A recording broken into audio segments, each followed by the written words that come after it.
Hello，大家好，我是东来。大家有没有刚刚看到这两台机器有什么区别啊？这个看上去完全没区别，有一台是限定款，有一台是普通的 X100 代，对吧？实际上这台限定款是我用这个 X100V，也就是5代机器，贴的我们自己的一个恶搞的模啊，所以它实际上是一台5代的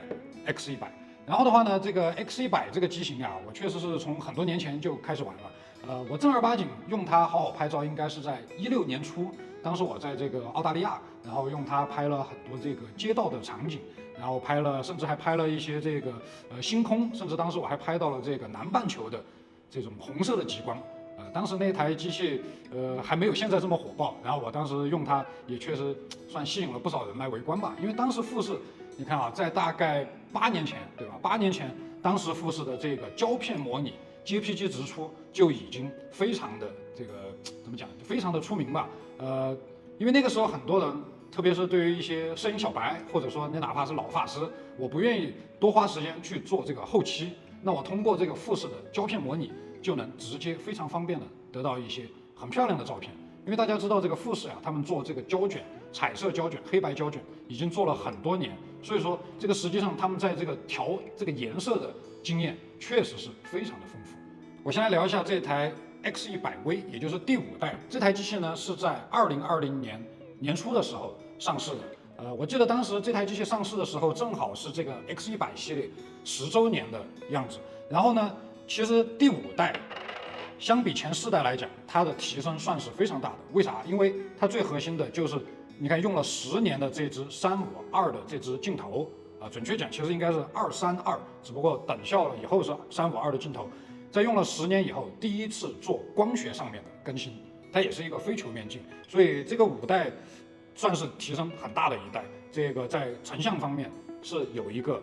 本质的更新。除了换了全新的镜头呢，这台5代在4代的基础上还提升了这个图像传感器，还有它的这个 CMOS 芯片，从2400万升级到了2600万。然后另外呢，这台机器也是第一次加了这个双向翻折的触摸屏，还有一个全天候的这个机身，就是下点小雨啥的都不用怕。所以在我眼里，5代算是提升非常大的一台机型。这个机器我记得很清楚啊，当时这个9000多块，刚开始的时候，20年的时候，我记得半年以后吧，应该都还有折扣。我记得最低的时候应该全新的9000块钱出头就能到手，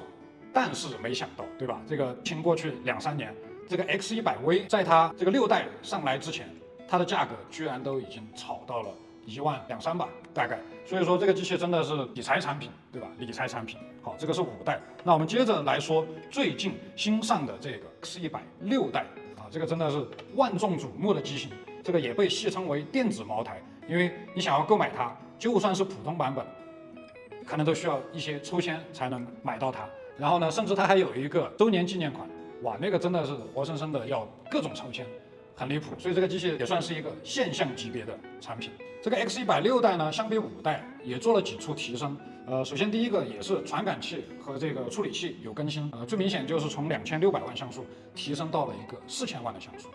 第二呢，就是一个比较明显的提升，第一次在这个机身里加入了这个防抖的机构，所以它这个手持拍一些弱光，它会有更好的表现。当然，因为这个新加入的东西呢，它的这个重量会稍微多几十克。但是呢，我现在2台其实就这样一起摸起来，我倒是没有明显觉得它们有重量上的差异。尺寸我刚看了一下，厚度呀什么的也都差不多，所以用起来我感觉还是差不多。镜头呢，光学结构这次没有更新，毕竟5代刚更新嘛，所以说它的这个锐度什么的基本上应该不会有本质的变化。除此之外呢，X100 代在对焦性能上会稍微好那么一点点。实话实说，这2台机器的对焦性能和主流的这种旗舰级的微单相比，差别还是比较大。此外还有一个提升呢，就是它的拍视频，现在它可以拍到6.2K 30帧。这个说实话还是蛮厉害，6K 视频可以拍。只是我觉得呢，用这台机器专门来拍视频的人，应该不多。只是说你日常拍照的时候，顺便拍点视频，那确实还是有一个比较好。此外呢，包括这些什么翻转屏呀、外观，我觉得几乎都一样。就2台机器，你看它的外观怎么能分辨5和6啊？最核心其实也就是顶上的这个 VI 和 V 的这个写的这个字的区别，其他我觉得几乎是一模一样。我刚细致的观察了一下几个小区别。第一个就是机顶这个速度盘和这个曝光的旋钮，6代看着会稍微闪亮一点的感觉，像这个5代就是更加偏磨砂的感觉。此外呢，它们机器的这个大小几乎一样，皮套是都可以装进去，但是留意它的脚架孔的位置有区别，6代这个脚架孔更往前面，机身的前面移动了一点，所以它们的皮套如果你要上螺丝是上不了，所以基本上就是这个外观的一个区别。此外呢，另外就是如果说你翻开后面的这个显示屏，后面有它的相关信息，能看到2台机器的产地有一个区别。这台5代呢是日本制造，像这个6代的话是中国制造，是这个苏州富士胶片印象机器有限公司。这个是一个小小的区别。此外，我觉得2个机器从外观来说，没有任何的区别。好，这个富士 X100为什么会这么火爆呢？我觉得几个原因吧。首先，第一个当然就是它的颜值了，特别是这个银色的版本非常漂亮。大家可以看到我这边有一台徕卡的10P，但是颜值最高的这个徕卡银色机身了，2台长得非常像，有没有？而且这上面也是一个35 2.0的镜头，确实非常的相似。所以这个是它就是一个类似这种旁轴相机的造型，它是真的有一个光学取景器说到这个取景器，这个确实是富士的独一家，这个是它的一个光学电子混合取景器。喜欢用这种旁轴相机的，我可以直接看它的这个光学取景器，你可以看到更加直接的这些场景，里面用线框来取景。如果说你喜欢这个用 UAF 电子取景器，那我就直接可以通过这个小拨杆切到电子取景器。那它甚至还有第3个模式，在光学取景器的时候，下面可以弹一个小的电子取景器，你可以看到它的中间的合焦的焦点。当然，这个在使用上其实它性能会有一点小区别，就是说，当你用这个光学取景器的时候，其实我觉得它的对焦性能应该是不如你用电子取景器的时候。但不管怎么说，这个确实是独一家，而且就算富士来说，也只有在 X100系列和他们的这个旗舰 X Pro 系列上面才有这个设计，这个确实是一个非常好玩的东西。富士还有一个刚刚提到的胶片模拟 JPG 直出，这个确实是他们家的看家本领富士这么多胶片，它在每一代富士一些新的机器上新了之后，都会有一些新的胶片模拟。你比如说这个5代，我记得最有名就其中那个负片效果，我最近拿这个 X150也很喜欢用那个负片效果真的是直接拍出来，发个朋友圈，发个微博，完全没问题，非常讨喜。6代呢也是新加入了当年的富士的专业的一个负片，叫 Rila 我这个负片我印象蛮深，因为以前我们真的用胶卷的时候，这个算是蛮贵的一种这个专业的负片。所以说富士的这个东西，你不得不说它确实玩得很溜。当然另外一个呢，就是说除了好看，它确实也是相对比较轻便，像这个5代是不到1斤重的，只有400多克，你实际上是比徕卡这个黄铜的机身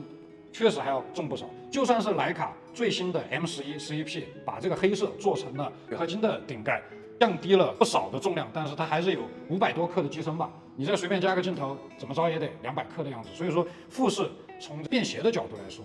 确实是比较讨喜。所以我很多朋友，他除了有爱好者平时只拿这个相机拍照，也有这种专业的摄影师，他平时可能会用微单甚至单反甚至中画幅的机器去干活，这个是工作。但是回到日常玩的话，他可能会更喜欢用一台 X100来日常的记录生活，扫街拍照，这个体验确实还是比较好。所以关键我觉得 X100它没有竞争品，所以这个也是它为什么如此抢手的一个原因。我简单聊一下目前这2台机器就入手方面的推荐我是这么看的，2台机器呢，其实在我看来，升级的这个提升没有想象的那么大。就 X100V 它如果说拍照，依旧是一台非常优秀的机器，2600万像素，其实日常使用发网络什么的，其实你已经完全够了。那么4000万像素这个有什么用呢？我觉得主要有2个。第一个就是比如说像我们工作室日常的艺术微喷，更高的像素确实在你做一些相对幅面比较大的照片的时候，它更有优势。第二呢，就是因为这台机器它是一个定焦镜头，折合35毫米。那有些朋友他可能说想要拍一个50毫米、75毫米，需要做一定的裁切的时候，那么4000万像素它确实就可以给你留更多的裁切空间。然后至于这个防抖的话呢，我觉得日常用的话，其实介入程度不多，只有在那种光线非常暗的时候，你需要把快门降得很慢的时候，或者说你需要一些长曝光的时候，它会有一些用途。你如果是日常白天，其实很多时候你都还需要把它内地的 ND 镜给它弄下来，所以我觉得防抖呢，其实也就还好。考虑到目前的价格这个 X100 6代这2天实际的成交价，据我了解，应该是在18000多。然后呢，像这个它还有一个